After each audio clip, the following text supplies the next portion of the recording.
रविन्द्रनाथ टैगोर का बड़ा भाई बनवाए थे ये हाँ, शीश महल। हाँ, 1891 साल में। अच्छा। ये मकान एक दिन खुलता है सप्ताह में, बुधवार को। बुधवार को। हाँ, उपासना के लिए। इस घर में ढुकने के लिए चाहिए आपको सादा सेटअप। वो सफेद कपड़ा में। अब आपका इसमें आप उपासना कर सकते हैं। अच्छा अच्छा। ये पूरा कांच है अपना बेल्जियम। पूरा कांच का है। हाँ, पूरा कांच है बेल्जियम।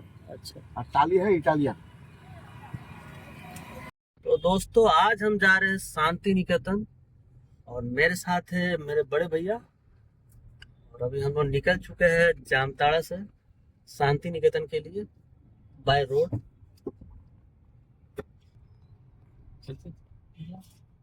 से शांति निकेतन की दूरी लगभग 140 किलोमीटर के आसपास है और दोनों भाई मौज करते हुए निकले हैं। देखिए आगे क्या क्या होता है। आगे आपको वहाँ कुछ ऐतिहासिक चीज हम दिखाएंगे जो काफी अद्भुत है। और हमारा ये जर्नी लगभग 4 घंटे का होगा। और अगर आप बाय ट्रेन आते हैं तो आपको आना होगा पानागढ़ या फिर बर्धमान रेलवे स्टेशन। वहां से आप बस से या के गाड़ी रिजर्व करके यहाँ पहुंच सकते हैं। लेकिन हम लोग बाय रोड जा रहे हैं अपने गाड़ी से, तो हमारे लिए जर्नी आसान होगा, डायरेक्ट हम लोग वहीं पहुंचेंगे। तो मेरे ब्लॉग में बने रहिए और दिखाते हैं आगे। सीधे आप शांति निकेतन में मिलते हैं हम लोग। तो हम लोग कुछ ही देर में पहुंचने वाले हैं शांति निकेतन। और मैं आपको बता दूं कि शांति निकेतन भारत के पश्चिम बंगाल राज्य में बीरभूम जिले के बोलपुर उपखंड का एक कस्बा है, छोटा सा एक इलाका है जो कोलकाता से लगभग 152 किलोमीटर की दूरी पर स्थित है। और इसकी स्थापना महर्षि देवेंद्रनाथ टैगोर ने की थी, जो कि बाद में उनके पुत्र रविन्द्रनाथ टैगोर ने इनका विस्तार किया, जिनकी दृष्टि में विश्व भारती की स्थापना के साथ यह एक विश्वविद्यालय शहर बन गया। यह भारतीय नोबेल पुरस्कार विजेता और अमर्त्य सेन का जन्म स्थल भी है, जो इस विद्यालय के पूर्व छात्र भी थे। तो मैं आपको जाने से पहले, वहाँ पहुँचने से पहले बता दूँ कि वहाँ आप क्या क्या घूम सकते हैं। तो सबसे पहले हम लोग जाएंगे टैगोर आश्रम, उसके बाद जाएंगे सोनाझुरी हाट, और उसके बाद जाएंगे हम लोग छातिम तला। और सबके बारे में बताऊंगा क्या डिटेल है। और उसके बाद विश्व भारती यूनिवर्सिटी को दिखाएंगे। उसके बाद आपको हम कोपाल रिवर ले चलेंगे जो कि, और उसके बाद रविंद्र भवन जाएंगे हम लोग। फिर हम लोग सोनाझुरी फॉरेस्ट जाएंगे, फिर हम लोग अमर कुटीर जाएंगे, और फिर सिन्हा सदन जाएंगे, और उसके बाद हम लोग फिर चीना भवन जाएंगे, और उसके बाद कला भवन भी जाएंगे जहाँ बहुत सारी कला आपको दिखाएंगे। तो हम लोग शांति निकेतन पहुँचने के बाद यहाँ एक टोटो लेते हैं और हमारे 300 रुपये वो भाड़ा लेते हैं पूरे एरिया को एक्सप्लोर कराने के लिए। और टोटो ड्राइवर ही हमारा गाइड भी होता है जो पूरी एरिया के बारे में जानकारी देंगे। तो ये देखिए 3 पहाड़, और इनके बारे में बताएंगे टोटो वाले की क्या इनकी जो इतिहास है। अच्छा अच्छा, ये रविन्द्रनाथ टैगोर लगाया इस पेड़ को ना। वाह, समझ रहे कितना पुराना पेड़ है। देखिए ये रविन्द्रनाथ टैगोर लगाया। तो 3 पहाड़ में देख सकते हैं एक बरगद का पेड़ है। कहते हैं कि यहीं पे रविन्द्रनाथ टैगोर ने अपनी सारी साहित्यों का रचना किया था, और गीतांजलि जैसे साहित्य का भी रचना इसी जगह पे किया गया था। इसी पेड़ के नीचे बैठकर रविन्द्रनाथ टैगोर ने कई साहित्य और कलात्मक गतिविधियां रही है इस पेड़ के नीचे। उसके बाद हम पहुंचते हैं पोष मेला ग्राउंड, जो कि 3 दिन का मेला लगता है हर साल इस जगह पे, जो कि दिसंबर महीना में होती है। और काफ़ी भव्य मेला होता है। और यहाँ पे आपको बाउल, कीर्तन, बंगाली लोक संगीत देखने को मिलती है इस मेला में। और काफ़ी चर्चित मेला है पोष मेला। इसके बाद हम पहुंच जाते हैं ताल ध्वज, जो कि अनोखा घर है। आपको मैं दिखा रहा हूँ सामने। ताल ध्वज बाड़ी शांति निकेतन का एक अनोखा घर है ये, जो ऊंचे ताड़ के पेड़ों से घिरा है। और यह एक प्रसिद्ध वैज्ञानिक और प्राकृतिक प्रेमी तेजस चंद्र सेन का निवास स्थान था। और यह यहाँ पे जो फूस की छत है वाला एक गोलाकार मिट्टी का घर आपको दिख रहा होगा। और छत वाला जो ये दिख रहा है, देख सकते हैं नज़ारा, यही है। और ये शांति निकेतन मंदिर के पास उत्तर पूर्व कोने में स्थित है ये, और एक दर्शनीय स्थल है। मैं आपको दिखा रहा हूँ, काफ़ी अद्भुत। बीच में आपको एक ताड़ गाछ दिख रहा होगा घर के बीचों बीच। और ये पूरा फूस की छत वाला एक गोलाकार मिट्टी का घर, जो अभी तक देखिए सुरक्षित है। एक अद्भुत ये देखने लायक है। ओहो, बताइए, ताड़ का गाछ निकला हुआ है। ये एक व्यक्ति की विरासत और प्रकृति के प्रति उनके प्रेम को दर्शाता है। और काफ़ी अद्भुत लगा मुझे शांति निकेतन में इस चीज़ को देखकर। तो चलिए आगे बढ़ते हैं और फिर पहुंचते हैं हम लोग उपासना गृह। और ये देख सकते हैं ये उपासना गृह जो पूरे शीशे का बना हुआ है और इसे पूरा शीशे से बनाया गया है, इसलिए इसे कांच मंदिर भी कहा जाता है। और ये शांति निकेतन के विश्व भारती परिसर में ही स्थित है ये। और इसकी स्थापना देवेंद्रनाथ टैगोर ने 1863 ईस्वी में किया था, रविन्द्रनाथ टैगोर के पिता ने।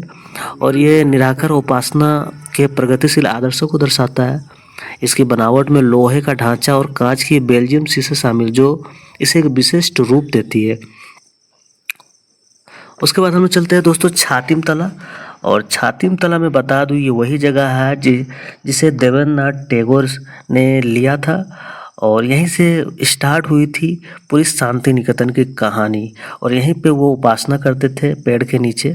छातिम का एक पेड़ होता है दोस्तों, उसी के नीचे बैठ के देवेंद्रनाथ टैगोर जी उपासना करते थे। और देख सकते हैं मेरे सामने।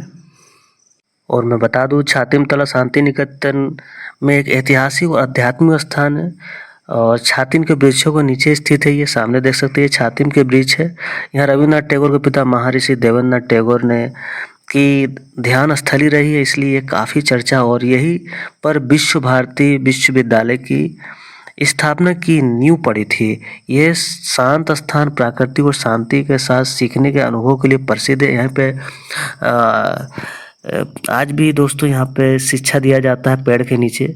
और इसलिए आज विश्व धरोहर के रूप में जाना जाता है। और 2023 में इसे विश्व धरोहर में शामिल किया गया वर्ल्ड हेरिटेज साइट में। और ये देख सकते हैं पूरी मैप है विश्व भारती कैंपस का। ये आपको मैं दिखा रहा हूँ मैप। और यहाँ वर्ल्ड हेरिटेज साइट को दिखाया गया है, देख सकते हैं हेरिटेज। तो मैं आपको बता दूं कि इसे 2023 में वर्ल्ड हेरिटेज में शामिल किया गया था शांति निकेतन को। और ये भारत के 41 नंबर के वर्ल्ड हेरिटेज में आ चुके हैं। उसके बाद हम आते हैं दोस्तों कला भवन, जहाँ आपको काफ़ी अद्भुत कला देखने को मिलती है। तो मैं बता दूं कि ये जो कला भवन ये विश्व भारती विश्वविद्यालय का एक प्रतिष्ठित ललित कला संस्थान है। इसकी स्थापना 20वीं सदी के शुरुआत में रविन्द्रनाथ टैगोर जी ने किए थे। और ये जो संस्थान है ये कलाओं के समग्र दृष्टिकोण पर जोर देता है। और यहाँ जो है इसमें चित्रकला, मूर्तिकला, अन्य कला के रूप में यहाँ प्राकृतिक और सामुदायिक जीवन का अभिन्न अंग माना जाता है ये। और ये जो आप कला देख रहे हैं ये कहा जाता है कि इसे दूर से बनाया गया था बिना टच किए। ये देखिए एक कला को दर्शाया गया है 1938। अच्छा, ये है सीमेंट वाली पत्थर मखा था, 2 फुट दूर से फेंक के बनाया था। क्या चीज से बनाया था? 2 फीट दूर से 2 फीट दूर से फेंक के बनाया है ये। हाँ, इसलिए तो कोई लेवल नहीं है ना। ओह, फिर भी लेकिन इसका जो ढांचा वो क्लियर समझ में आ जा रहा है। तो हाँ, अरे अच्छा है। तो देना सर देखिए एक मकान है, इस मकान है मालंचो। ये है रविन्द्रनाथ टैगोर का छोटा लड़की का मकान मीरा। और रविन्द्रनाथ टैगोर का एक छोटा बेटी का मकान है ये। हाँ, मीरा देवी का। अच्छा। उसका जब 22 साल उम्र था इसी मकान। तो दोस्तों आप जो मूर्ति सामने देख रहे हैं ये लगभग 1938 से बनाया गया, जो कि अभी भी सुरक्षित है। ये कला जो देख रहे हैं जिसमें प्रसिद्ध मूर्ति संथाल परिवार है जिससे राम किंजर बेन ने बनाया था। ये मूर्तिकार मिट्टी और कंकड़ से बनाई गई है और आदिवासी जीवन शैली से प्रेरित है। तो आप सामने देख सकते हैं अभी तक सुरक्षित है, मिट्टी और कंकड़ से बना हुआ। और ये 2 फीट की दूरी से फेंक कर बनाया गया था इस मूर्ति को, जो कि काफ़ी अद्भुत बातें लगती है। और इसलिए शांति निकेतन को अद्भुत बनाता है। और इसलिए ये आज वर्ल्ड हेरिटेज साइट में शामिल है और भारत का 41वां विश्व धरोहर के रूप में यह आज प्रेजेंट है। तो चलिए उसके बाद आगे बढ़ते हैं हम लोग और देखते क्या है। तो उसके बाद हम चलते हैं रविंद्र म्यूजियम, जिसमें रविन्द्रनाथ टैगोर से जुड़े काफ़ी चीज़ें आपको देखने को मिलती है। और एंट्री फी 10 रुपया है स्टूडेंट के लिए। और अगर आप स्टूडेंट नहीं है तो आपको 100 रुपीज़ यहाँ देनी पड़ते हैं एंट्री। और आप काफ़ी अद्भुत चीज़ें देखने को चाहते हो तो ये ज़रूर एंट्री करो। उसके बाद फिर हम लोग डियर पार्क जाते हैं दोस्तों, जो कि एक खाई में स्थित है और थोड़ा सा दूरी पे स्थित है, लेकिन यहाँ भी ज़रूर एक्सप्लोर करें। आपको काफ़ी डियर देखने को मिलेगी, आपको काफ़ी हिरन यहाँ देखने को मिलेगी। और फिर हम लोग यहाँ से निकलेंगे थोड़ा आगे और बताएंगे इससे जुड़ी कुछ बातें। तो ये है डियर पार्क का कुछ नज़ारा। तो शांति निकेतन काफ़ी अद्भुत है, हर चीज़ आपको देखने को मिल जाती है। और ये कैसे मिट्टी से जुड़ा रहने का कला सिखाती है शांति निकेतन। तो फिर उसके बाद हम पहुँचते हैं एक छोटा सा गांव सृजनी शिल्पोग्राम जो कि शांति निकेतन के बगल में स्थित है और यहाँ पे आपको काफ़ी आर्ट देखने को मिलती है और ये ईस्टर्न इंडिया और नॉर्थ इंडिया का यहाँ पे हैंडीक्राफ्ट और पेंटिंग देखने को मिलती है और वहाँ की संस्कृति को दर्शाया गया है इस जगह पे। और आपको यहाँ पे लगभग 9 स्टेट के हट मिलेंगे जिसमें आपको दिखाया गया है वहाँ की कल्चर, वहाँ की कला, वहाँ की पेंटिंग, वहाँ की संस्कृति को दिखाया गया है। और उसमें से उड़ीसा है, बंगाल है, हमारा झारखंड भी है और जिसकी कला को यहाँ दिखाया गया है और काफ़ी अच्छी है। उसके बाद हम लोग चलते हैं राजबाड़ी, जो कि सुरुल राजबाड़ी का इतिहास जमींदार परिवार से जुड़ा है जो कई सदियों से इस क्षेत्र में शासन कर रहा था और यहाँ 290 वर्षों से अधिक समय से यहाँ दुर्गा पूजा मनाया जाता है और यहाँ पे एक मंदिर भी है जो कि काफ़ी सुंदर है, उसको आप देख सकते हैं।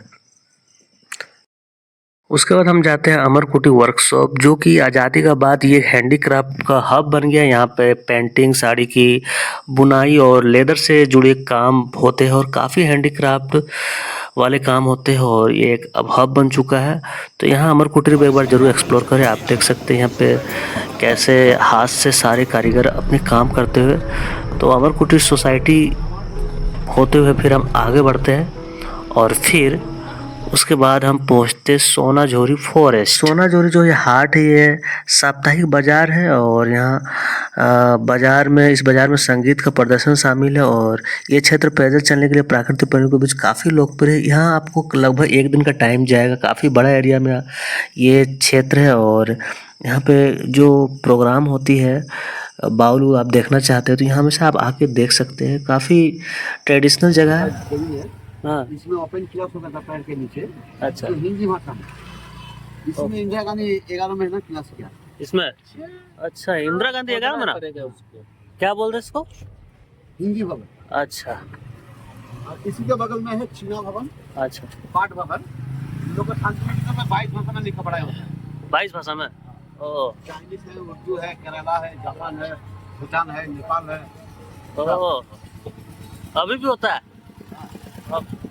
तो देख सकते हैं हिंदी भवन हम लोग को दिखा रहे हैं यहाँ गाइड जी और बोल रहे हैं कि यहाँ इंदिरा गांधी ने 11 महीना हिंदी का क्लास करने आई थी। और बगल में ही चीना भवन भी दिखाया, वहाँ पे सभी भाषाओं को पढ़ाई होता है। लगभग 22 भाषाओं का वहाँ पढ़ाई होती है और वो भी पेड़ के नीचे। यहाँ पूरी गुरुकुल सिस्टम है शांति निकेतन, दोस्तों मैं बता दूँ, इसलिए ये वर्ल्ड हेरिटेज में, क्योंकि यहाँ गुरुकुल पद्धति से सारी शिक्षा आज भी दी जाती है। तो मैं थोड़े शॉर्ट में बता देता हूँ कि 1863 ईस्वी में देवेंद्रनाथ टैगोर ने रायपुर पीरभूम के तालुकदार भुवन मोहन सिन्हा से 5 रुपये वार्षिक किस्त पर 20 एकड़ जमीन ली थी और यही जगह है वहाँ जहाँ पे देवेंद्रनाथ टैगोर जी आए थे, रविन्द्रनाथ टैगोर के पिताजी। और जमीन जिसमें 2 छातिम का पेड़ लगे थे अस्थाई पट्टे पर ली और वहाँ पर एक अतिथि गृह बनवाया, उसका नाम ही शांति निकेतन रखा गया, जो कि यही है जो मैं आपको सामने दिखा रहा हूँ। धीरे धीरे पूरा क्षेत्र शांति निकेतन के नाम से जाने लगा। और मैं आपको बता दूं, कहा जाता है कि शांति निकेतन एक छोटी सी जगह थी 19वीं सदी में और शांति निकेतन के बढ़ने के साथ साथ इसका विकास हुआ। बोलपुर का एक निश्चित भाग रायपुर के सिन्हा परिवार के जमींदारी का हिस्सा था ये और भुवन मोहन सिन्हा ने बोलपुर क्षेत्र में एक छोटा सा गांव बसाया था और इसका नाम भुवन डांगा रखा था। ये उन दिनों शांति निकेतन के ठीक सामने था। भुवन डांगा कुख्यात डाकुओं का एक गिरोह का अड्डा था जिन्हें लोगों की हत्या करने में कोई संकोच नहीं था। इसमें संघर्ष और टकराव की स्थिति पैदा हुई, लेकिन गिरोह के नेता ने अंततः देवेंद्रनाथ के सामने आत्मसमर्पण कर दिया। अंततः देवेंद्रनाथ के सामने आत्मसमर्पण करने के बाद उन्होंने क्षेत्र के विकास में उनकी मदद करना शुरू कर दिया और वहाँ एक छातिम का पेड़ था जिसके नीचे देवेंद्रनाथ टैगोर ध्यान किया करते थे। पीछे देख रहे उपासना गृह, और ये भी देवेंद्रनाथ टैगोर ने ही इनका निर्माण कराया था। 60 फुट 30 फुट का एक हॉल बनाया था और सफ़ेद संगमरमर पत्थर नीचे लगे हुए, जो कि क्रिस्टल पैलेस से प्रेरित होकर लंदन में उन्होंने इसका निर्माण कराया था, उपासना गृह। और यह ब्रह्मा प्रार्थना केंद्र बनाया गया इसे। और रविन्द्रनाथ टैगोर पहली बार 27 जनवरी 1878 को शांति निकेतन आए थे जब वो 17 साल के थे। 1888 में देवेंद्रनाथ ने एक ट्रस्ट डीड के माध्यम से पूरी संपत्ति ब्रह्मा विद्यालय स्थापना के लिए समर्पित कर दी। 1901 में रविन्द्रनाथ टैगोर ने एक ब्रह्माचार्य आश्रम शुरू किया और इसे 1925 में पाठ भवन के रूप में जाना जाने लगा। 1913 में रविन्द्रनाथ टैगोर ने साहित्य में नोबेल पुरस्कार जीता और यह टैगोर परिवार के लिए एक बहुत बड़ी उपलब्धि थी, जो लंबे समय तक कई क्षेत्रों में बंगाल में जीवन और समाज को स्मृति बनाने का योगदान देने वाला अग्रणी परिवार था। कोलकाता में टैगोर परिवार के ठिकानों में से एक जोराशंकर ठाकुर बाड़ी का वातावरण साहित्य, संगीत और चित्रकार रंगमंच से भरा था। रविन्द्रनाथ टैगोर द्वारा स्थापित विश्व भारती को 1951 में एक केंद्रीय विश्वविद्यालय और राष्ट्रीय महत्व का संस्थान घोषित किया गया 1951 में। तो ये देख सकते हैं सामने। और मैं बता दूं 1951 में जब विश्व भारती को केंद्रीय विश्वविद्यालय बनाया गया तो रविन्द्रनाथ को इसका पहला कुलपति नियुक्त किया गया। 1941 में अपने पिता की मृत्यु के बाद रविन्द्रनाथ ने शांति निकेतन सभी जिम्मेदारियों का कार्यभार संभाला और बचपन से ही विश्व भारती में सक्रिय थे। रविन्द्रनाथ की पत्नी भी, और 1969 में अपनी मृत्यु तो वो शांति निकेतन में ही रही, उनकी पत्नी भी।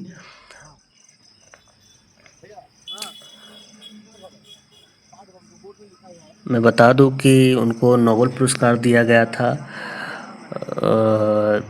अपने साहित्य गीतांजलि के लिए। और मैं बता दूं विश्व भारती संगीत, नृत्य और कला के कई पाठ्यक्रम प्रदान करता और भाषा पाठ्यक्रम पर विशेष बल देता है। और यहाँ पे जो आज भी पढ़ाई की शैली में बता दूं कि पेड़ के नीचे होता है और काफ़ी अद्भुत होता है। तो दोस्तों मैं अब यहाँ से निकलता हूँ और जाते जाते मैं कुछ इस मार्केट से ख़रीदारी करता जो काफ़ी हैंडीक्राफ्ट आपको सामान मिल जाती है इस जगह पे। तो मैंने ये खरीदारी किया और यहाँ से निकल गए। हमारा सफ़र शांति निकेतन का यही समाप्त हुआ। अब चलते हम लोग अपने घर वापस धनबाद ना, जामताड़ा जा रहे हैं ना, Jamtara. Hello guys, we return तारा, जामताड़ा वापस जा रहे हैं और ये शांति निकेतन घूमने आए हुए थे। तो हमारा जर्नी अब होता है समाप्त। गुड बाय, टेक केयर, फिर मिलते हैं, बाय।